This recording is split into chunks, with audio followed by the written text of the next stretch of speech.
Timnas Indonesia U19 sukses melakoni gelar perdana dengan menggilas Filipina 6-0.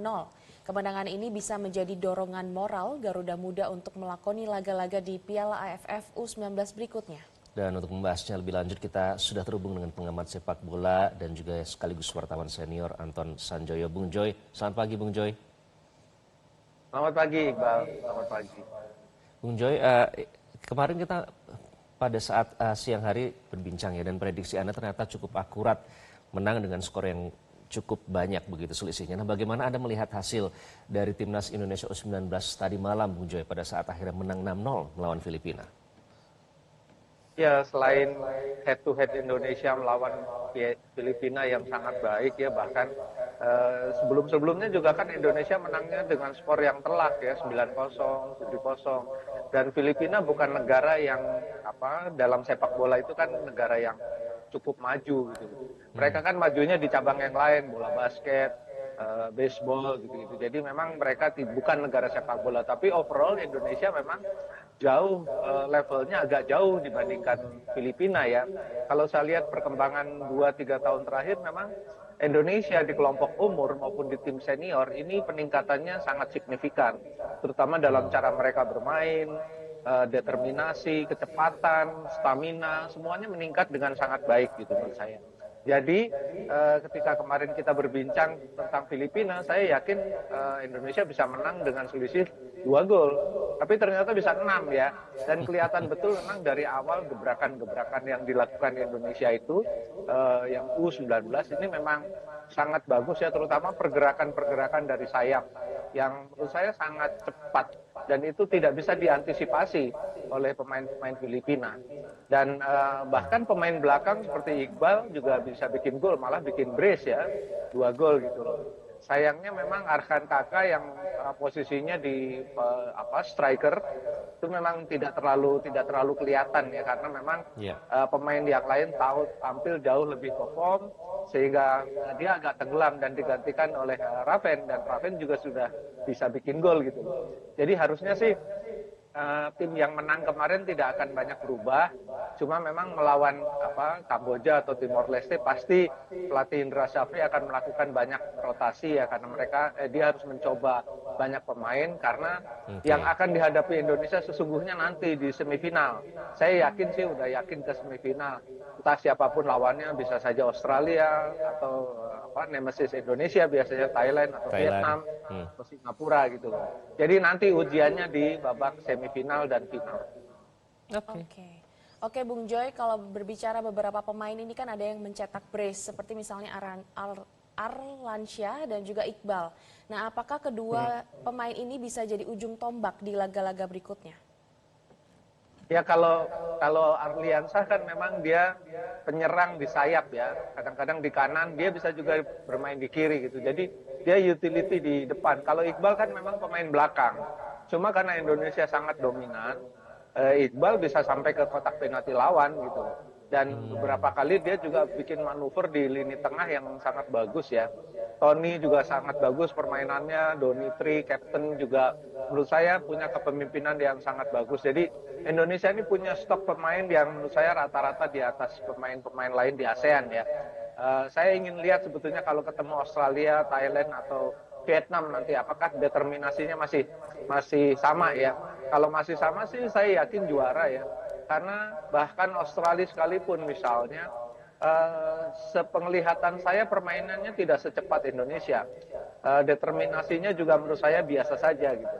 Jadi kalau nanti ketemu siapapun di semifinal, bahkan kalau bisa ke final, saya yakin sih kita bisa melaju terus. Bahkan bisa menjadi juara lagi setelah lama sekali kita nggak jadi juara ya, tahun 2013 kalau nggak salah di kelompok U19. Jadi harusnya sih tim ini punya potensi yang luar biasa. 11 tahun ya, nanti harapannya kita bisa meraih gelar juara tersebut lagi Bung Joy. Tapi saya tertarik tadi Anda menyebut nama Arkan Kakak ya di situ ya. Maksudnya banyak peluang yang tidak dimanfaatkan. Itu tidak dimanfaatkan saja sudah 6-0 begitu. Tapi kalau melihat evaluasi dari masing-masing individu, Arkan Kakak baru digantikan pada saat jelang laga berakhir. Nah, apa yang harus dievaluasi dari permainan itu? Apakah ternyata faktor mental juga berpengaruh di sini? Ya kadang-kadang Kakak biasanya bermain sangat lugas ya. dia punya kemampuan mencetak gol juga sangat baik ya. Cuma memang kadang-kadang ada pemain itu ada hari off-nya gitu. Kadang-kadang ada bad luck-nya gitu. Nah, dia tidak bisa ketika 1-2 peluang gagal, dia tidak bisa langsung bangun untuk kemudian mengatakan pada dirinya sendiri bahwa saya bisa gitu. Nah, ini kadang-kadang kan terjadi seperti itu. Bahkan Darwin Núñez pun ya kan kalau kita lihat di Copa America, Darwin Núñez itu kurang hebat apa gitu, tapi dua peluang besar di gawang Kolombia dia tidak bisa masukin gitu loh. Nah, mungkin ini terjadi juga pada pemain seperti Arhan Kakak. Apalagi dia masih muda ya, saya rasa dia banyak belajar. Tapi menurut saya kalau dia diberi kepercayaan lagi, akhirnya dia akan bisa ya. Mudah-mudahan dia bisa menemukan kembali kepercayaan dirinya karena menurut saya dia masih yang terbaik di U19 ini untuk posisi striker. Jadi kalau Raven bisa menggantikan dia, bisa bersaing, menurut saya itu jauh lebih bagus buat tim ya.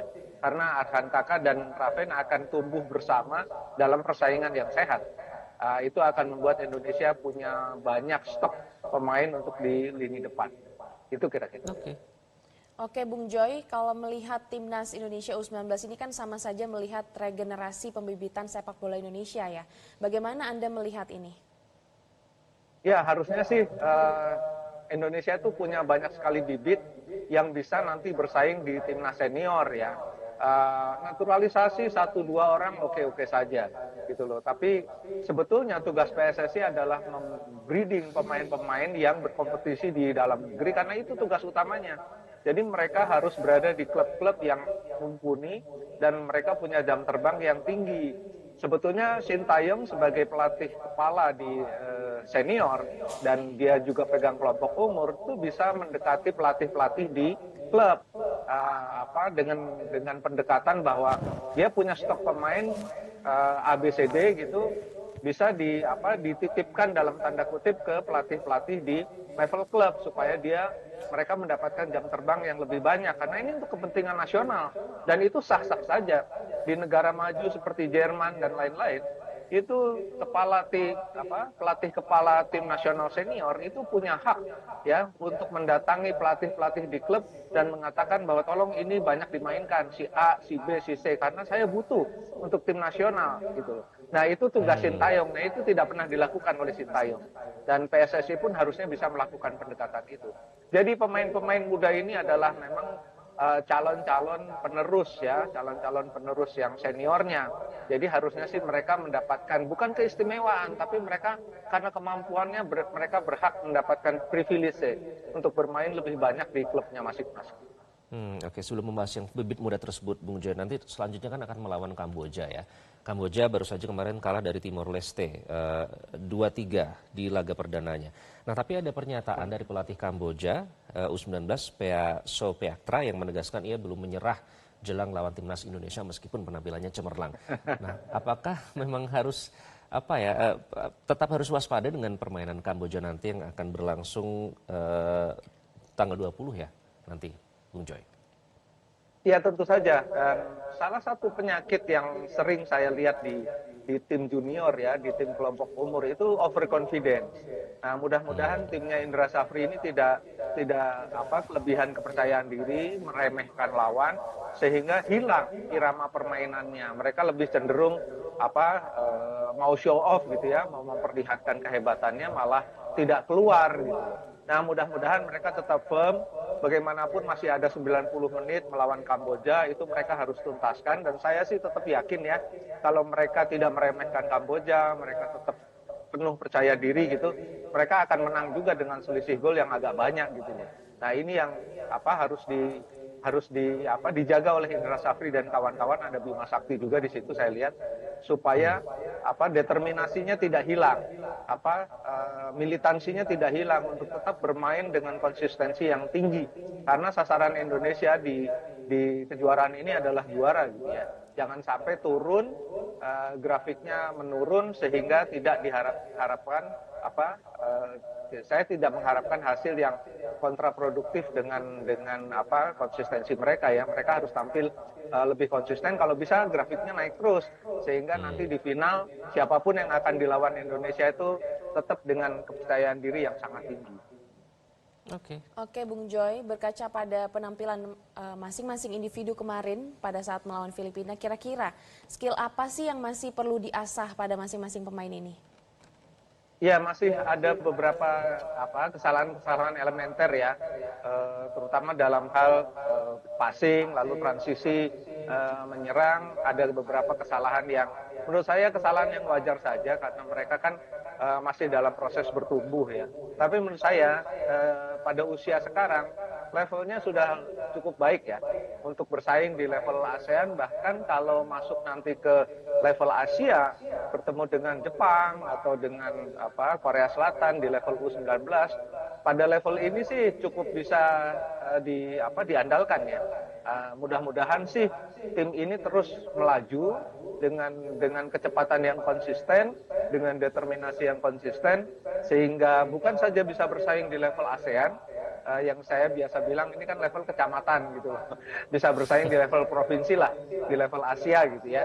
Supaya level Indonesia ini di kelompok junior bisa naik terus. Dan saya ingatkan kepada media, kepada influencer, itu jangan terlalu banyak dipuji-puji dulu. Karena begitu mereka dipuji, dapatkan sorotan yang berlebihan, mereka lalu muncullah di media sosial, muncullah jadi bintang iklan dan macam-macam. Ini kemudian merusak konsentrasi mereka sebagai pemain bola.